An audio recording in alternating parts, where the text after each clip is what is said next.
C'est un secteur en pleine mutation, celui du bâtiment. De plus en plus de constructions sont fabriquées en béton bas carbone afin de réduire l'empreinte écologique du bâti. On s'intéresse à cette petite révolution dans notre série de la semaine. Le premier épisode nous mène sur un chantier pilote à Chartres en Eure-et-Loire. L'Animaina Watao avec Corentin Ledréan et Samuel Foucault. Ce chantier en pleine ville de Chartres ressemble à n'importe quel autre. Pourtant, il revendique une empreinte carbone réduite d'au moins un tiers comparé à un chantier traditionnel. Ici, les murs, les dalles et les cloisons sont arrivés tout prêts à être assemblés sur place. Autrement dit, du préfabriqué en béton. Une façon de construire plus rapide, plus précise et qui génère moins de bruit et de déchets. C'est quoi la préfabrication ? C'est l'agrégation d'un certain nombre de matières dans des endroits concentrés, extrêmement rigoureux, livrés avec très peu de logistique et agrégés finalement par le compagnon, le gros œuvre, le maçon, je dirais, qui est autour de nous, dans des conditions aussi, vous le savez, de pénibilité.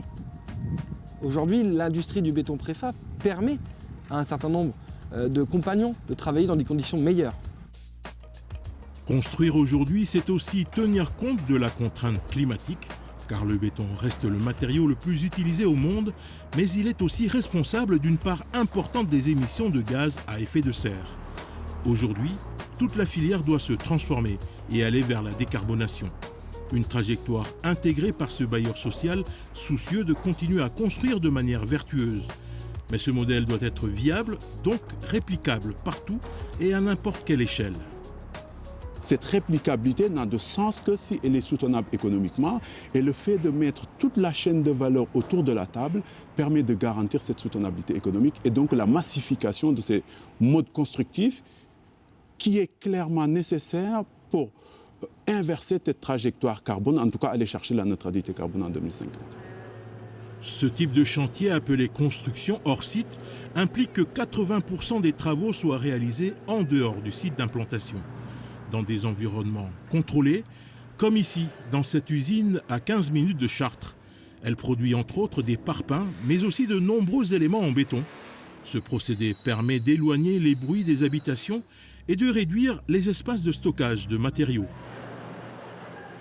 L'industrie du béton est l'industrie la plus territorialisée. Et c'est celle aussi qui se réinvente chaque jour et finalement qui viendra proposer une offre localement dans chacune des opérations avec les produits, je l'ai expliqué, qui peuvent agréger d'autres produits. On l'a souvent rappelé, le bon matériau au bon endroit. La trajectoire bas carbone de la construction en béton implique aussi une réflexion sur le recyclage des matériaux. Sur ce chantier, les éléments de structure et murs porteurs du bâtiment ont été réalisés en béton pur et dur. Mais pour ce qui est des éléments plus légers, des matériaux biosourcés ou issus du recyclage ont été intégrés pour réduire au maximum l'impact environnemental. Certains se posent la question de savoir où ils achètent leurs produits quand ils vont faire la cuisine. Je pense que c'est aussi sympa de savoir que lorsqu'on achète ou qu'on loue, la dimension dans laquelle on est a été exécutée, réfléchie dans des dimensions bas carbone et de transition environnementale. Un chantier bas carbone ne se justifie pas seulement par l'emploi des matériaux plus vertueux, mais c'est un tout qui englobe le respect du voisinage, le bien-être des ouvriers et la proximité des fournisseurs. Une chaîne de valeur pour garantir une réalisation proche des intentions.